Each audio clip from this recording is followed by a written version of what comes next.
اللہ پاک نے قرآن پاک میں جہاں پر روزوں کو فرض کیا، ماہ رمضان میں روزے رکھنا امت مسلمہ پہ فرض ہونے کا ذکر کیا، اس کے بعد ایک بڑی خاص بات ماہ رمضان کے بارے میں بیان فرمائی، اور وہ کسی اور ماہ کے لیے اس انداز کی بات نہیں کی۔ فرمایا کہ ایام معدودات، کہ رمضان کے روزے رکھنے والوں یہ بات ذہن میں رکھنا کہ یہ گنتی کے دن ہیں۔ تو رمضان میں یہ خاصیت ہے کہ آپ کو پتہ نہیں لگتا کہ یہ کب گزر جاتا ہے۔ ایام معدودات، اللہ پاک نے یہ دن ہمیں دی، ایک اپرچونٹی دی، لیکن ساتھ بتا دیا کہ اس کو غنیمت جاننا، یہ گنتی کے دن ہیں، تمہیں پتہ بھی نہیں لگ جائے گا گزر جائیں گے۔ اور آپ دیکھ لیں کہ 2 عشرے مکمل ہو چکے ہیں اور آج ہم تیسرے عشرے میں داخل ہو چکے ہیں اور پتہ بھی نہیں لگا۔ جو پیغام اللہ پاک نے ہمیں ماہ رمضان کے روزے فرض کرنے کے بعد دیا کہ ہم نے یہ روزے فرض کیوں کیے، ہم تھوڑا اس پیغام کو یاد کرتے ہیں، اپنے آپ کو ریمائنڈ کرواتے ہیں کہ کیا ہم نے 2 عشرے اللہ پاک نے جو مقصد دیا تھا اس مقصد کے ساتھ گزارے ہیں، اور اگر نہیں گزار سکے تو کوئی بات نہیں، ابھی 1 عشرہ رہتا ہے، اس میں ہم ایکٹیو ہو جائیں، اس میں ہم ذرا چست ہو جائیں اور جو مقصد ہے اس کو پانے کی کوشش کریں۔ وہ مقصد کیا ہے اس پہ تھوڑا غور کرتے ہیں۔ وہ اللہ پاک نے فرمایا یا ایھا الذین آمنوا کتب علیکم الصیام کما کتب علی الذین من قبلکم، فرمایا اے ایمان والو، روزے تم پر جو فرض کیے گئے ہیں یہ اسی طرح کیے گئے ہیں جس طرح پہلی امتوں پہ کیے گئے تھے۔ پچھلی امتوں پہ بھی جو ہم نے کیے اس کا بھی وہی مقصد تھا جو تمہارے اوپر روزوں کو فرض کرنے کا مقصد ہے، اور وہ کیا ہے؟ لعلکم تتقون، تاکہ تم پرہیزگار بن جاؤ، تاکہ تم صاحب تقوی بن جاؤ، تاکہ تم متقی بن جاؤ۔ تو صاحب تقوی کون ہوتا ہے؟ تقوی کسے کہتے ہیں؟ تھوڑا سا مل کے سمجھنے کی کوشش کرتے ہیں۔ تقوی کہتے ہیں کہ اگر آپ اپنے اقوال کو، اپنے احوال کو، اپنے اعمال اور افعال کو اس کے اوپر اتنی گہری نظر رکھیں اور کوشش کریں کہ آپ کے جو معاملات ہیں سارے بشمول آپ کے اقوال، احوال، افعال اور اعمال، ان سب کو اگر آپ شریعت کی باؤنڈری میں رکھنے کی عادت ڈال لیں تو اس کو تقوی کہتے ہیں۔ جب انسان شریعت کی باؤنڈری میں اپنی زندگی کو ڈالنے کی کوشش کرتا ہے تو پھر اس کے اندر ایک ایسی صفت یا کچھ صفات پیدا ہو جاتی ہیں جو اس کو دنیا کے اندر ایک رول ماڈل کی حیثیت بنانے کی حیثیت دے دیتی ہیں۔ جن لوگوں نے اپنے نفس کو، اپنی شخصیت کو، اپنی ہستی کو اس تقوی کی تعریف کے اندر لے کر آنے کی کوشش کی اور آ گئے، ان کا نام آج بھی زندہ ہے اور قیامت تک زندہ رہے گا۔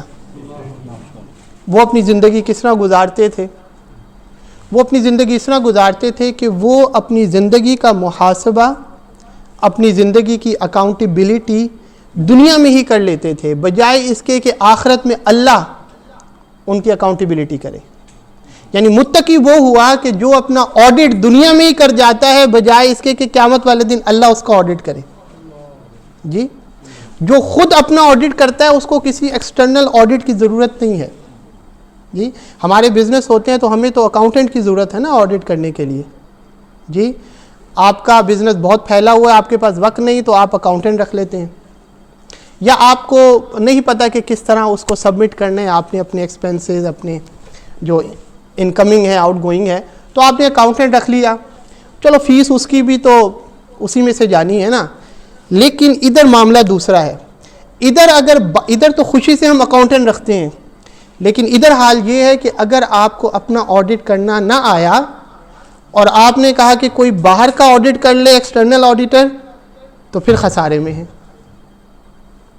تو جو اولیاء اللہ تھے، اللہ کے نیک لوگ تھے، متقی تھے، صاحب تقوی تھے، وہ روزانہ اپنا آڈٹ رات کو کیا کرتے تھے، ایک جگہ پہ رکھتے تھے، وہ اپنی ایکسپینسز رکھتے تھے، ایک جگہ پہ اپنی انکم رکھتے تھے، مطلب ایکسپینسز اور انکم، اس کو پھر جوائن کر کے رات کو دیکھتے تھے کہ کتنے گناہ ہوئے، کتنی ہم نے نیکیاں کی، کیونکہ جو گناہ ہیں وہ آپ کے ایکسپینسز ہیں. تو وہ جو گناہ ہیں وہ تو نیکیوں کو کھا جائیں گے, تو باقی کتنی بچیں اگلے دن پھر وہ کوشش کرتے ہیں کہ اس سے زیادہ نیکیاں کریں. جی حضرت عمر فاروق رضی اللہ تعالیٰ عنہ کا قول امام ترمذی نے نقل کیا, وہ فرمایا کرتے تھے, لوگوں حاسبوا انفسکم قبل ان تحاسبوا, فرمایا کہ تم دنیا میں ہی اپنا آڈٹ کر جانا, دنیا میں ہی اپنا محاسبہ, اپنی اکاؤنٹیبلٹی کر جانا, اس سے پہلے کہ قیامت والے دن اللہ تمہاری اکاؤنٹیبلٹی کرے. اور جو لوگ کر لیتے ہیں ان کے بارے میں آقا علیہ الصلوۃ والسلام نے کیا خوشخبری سنائی, جو لوگ دنیا میں اپنا خود آڈٹ, اپنا محاسبہ کرتے ہیں, اکاؤنٹیبلٹی کرتے ہیں, حضور نے کیا فرمایا؟ حضور نے فرمایا, امام طبرانی نے المعجم میں حدیث نقل کی, فرماتے ہیں آقا علیہ الصلوۃ والسلام, ان اللہ یستحیی ان یحاسب الورعین فی القیامہ, فرماتے ہیں آقا علیہ الصلوۃ والسلام, اللہ اس بات سے حیا کرتا ہے کہ جو لوگ دنیا میں اپنا محاسبہ کر لیتے ہیں, اللہ پاک قیامت والے دن ان کا محاسبہ کرے. تو محاسبہ کا مطلب کیا ہے کہ انسان دیکھے کہ اللہ نے جو اس کو عطا کیا ہے وہ کتنا ہے, تاکہ اس طرف نظر نہ جائے جو اس کو اللہ نے عطا نہیں کیا, کیونکہ جو عطا نہیں کیا اس میں بھی کوئی حکمت ہوتی ہے. جی آج ہم نے منزل میں پڑھا, اللہ پاک فرماتا ہے یہب لمن یشاء اناسا ویہب لمن یشاء ذکور, اللہ جسے چاہتا ہے لڑکے لڑکے دے دیتا ہے, بیٹے ہی بیٹے دے دیتا ہے, اور جسے چاہتا ہے بیٹیاں ہی بیٹیاں دے دیتا ہے. او یزوجہم ذکرانا و اناسا, جس کو چاہتا ہے لڑکے اور لڑکیاں دونوں دے دیتا ہے. ویجعل من یشاء عقیما, اور جسے چاہتا ہے بھانج بنا دیتا ہے. انہ علیم قدیر, فرمایا اللہ زیادہ بہتر جانتا ہے. وہ جو صفت ہے انہ علیم, اللہ بہتر جانتا ہے. اور آگے فرمایا انہ علیم قدیر, تم نے مایوس بھی نہیں ہونا, چاہت ہے تو دعا کرتے رہنا. انہ علیم قدیر, اللہ قدرت بھی رکھتا ہے کہ تمہیں عطا کر دے. جی تو تقویٰ کیا ہوا کہ اپنی ذات کو, اپنے احوال کو, اپنی زندگی کو شریعت کی باؤنڈری کے اندر اللہ پاک کے احکامات کے تحت لے کر آنا. جو لوگ اللہ پاک کے احکامات کے تحت لے کر آئے ان پہ اللہ پاک آزمائش بھی دے دے تو اس پہ بھی وہ شکر ہی کرتے تھے. جی حضرت یونس علیہ السلام اللہ کے نبی, انہوں نے ایک دفعہ جبرائیل علیہ السلام سے کہا کہ جبرائیل دلنی علی اعبد اہل الارض, مجھے دنیا میں جو سب سے زیادہ عبادت گزار بندہ ہے نا, میں نے اس سے ملنا ہے, مجھے دکھا وہ کون ہے. تو حضرت جبرائیل علیہ السلام نے ان کو پتہ بتایا کہ فلاں فلاں جگہ پہ وہ بندہ ہے, آپ جائیں اور آپ مل سکتے ہیں اس سے. تو حضرت یونس علیہ السلام جب ادھر گئے تو انہوں نے کیا دیکھا کہ ایک شخص ہے, اس کو کوئی بیماری ہے, اور اس بیماری کی وجہ سے اس کے جو پاؤں ہیں وہ بھی ضائع ہو چکے ہیں, اس کے ہاتھ بھی ضائع ہو چکے ہیں, حرکت نہیں کرتے, اور اس بیماری کی وجہ سے وہ نابینا بھی ہو چکا ہے. جب وہ قریب گئے تو انہوں نے سنا وہ کیا کہہ رہا تھا, وہ اللہ سے کلام کر رہا تھا. اور کلام کیا کر رہا تھا؟ فَسَمِعَهُ یقول, وہ کہہ رہا تھا, انہوں نے سنا وہ کہہ رہا تھا, الہی متعتنی انت ما شئت وسلبتنی ما شئت انت وابقیت لی فیک العمل. وہ کہہ رہا تھا, مولا, الہی میرے مولا, تو نے جو چاہا مجھے دیا, تیرا شکر. تو نے جو چاہا مجھ سے لے لیا, تیرا شکر. اور مجھے اس بات کی خوشی ہے کہ تو نے جو لیا تیرا اس پہ بھی شکر, جو دیا اس پہ بھی شکر, لیکن میں تو اس بات پر خوش ہوں وَأَبْقَيْتَ لِي فِيكَ الْعَمَلِ, کہ ابھی تک تو نے مجھے یہ توفیق دی ہے کہ امید مجھے تیری ذات سے ہی ہے.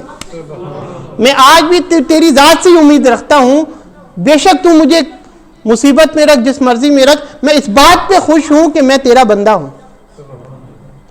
حضور داتا صاحب رحمۃ اللہ علیہ نے ایک بزرگ کا واقعہ بیان کیا, بنی اسرائیل, آقا علیہ الصلوۃ والسلام سے پہلے کا واقعہ.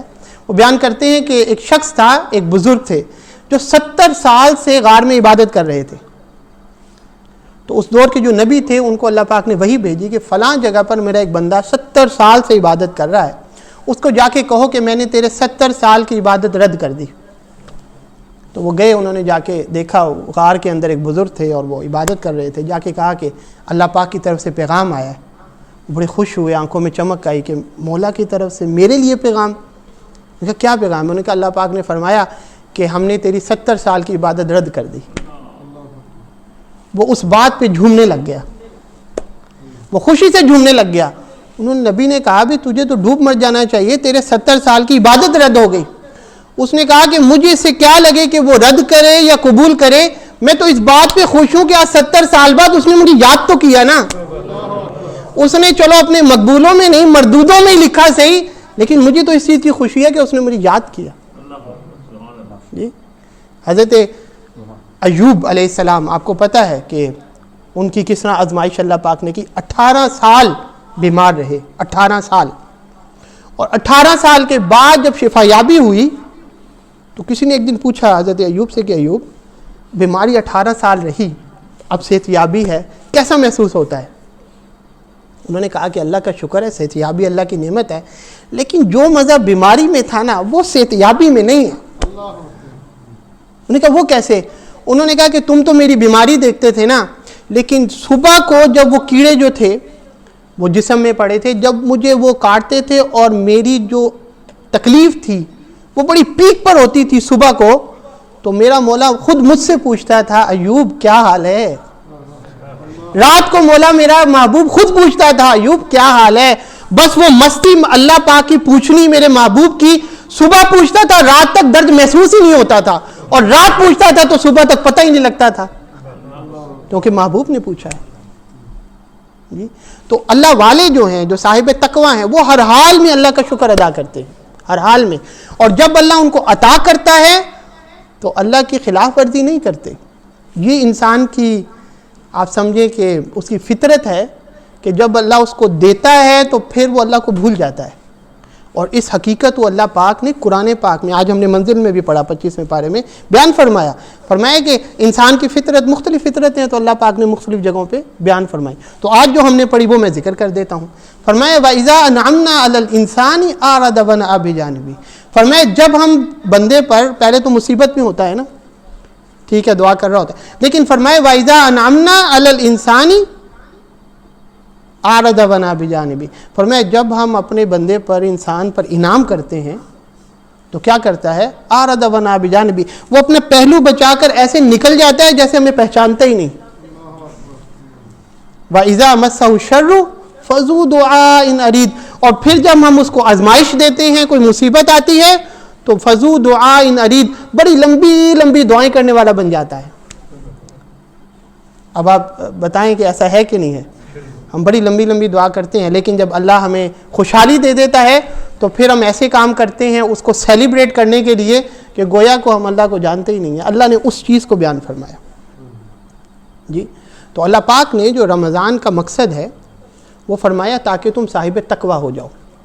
اور صاحب تقوی جو لوگ ہیں ان کی میں نے آپ کو چند مثالیں دیں, بس ان کی زندگی سے سبق سیکھا جائے کہ وہ کیسے انہوں نے اپنی زندگی گزاری, تو ہم بھی اسی انداز کا تقوی جو ہے وہ اپنی زندگی میں لے کر آئیں. اللہ پاک جو سنایا اس پہ عمل کرنے کی, اس کو سمجھنے کی توفیق عطا فرمائے. وآخر دعوانا ان الحمد للہ رب العالمین.